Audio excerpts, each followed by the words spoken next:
Вопросы ливневой канализации тоже мы включили туда, потому что на самом деле жители задают этот вопрос. Задают, потому что у нас есть и старая часть города, вот по Иманово, Иманбаево, есть вопросы по Мавуджам, Момышылы, вот здесь рядом.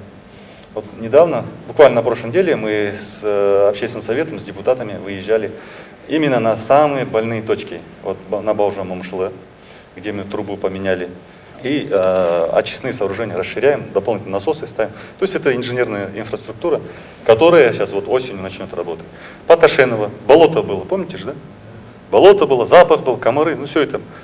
Мы там высушили. И вот осенью эта система заработает. 43 тысячи кубометров воды будет накапливаться. Со всей, вот, Юго-Восток, Молодежка, все это будет накапливаться там. И она будет притягивать проблемы со стороны республики Иманова, Иманбаева, Ташенова. Фильтроваться будет, и после этого будет заливаться в реку. А раньше это как болото, оно все с рекой было как слито. Вопрос экологии тоже здесь стоит. Такая же проблема по Туран-Уладала.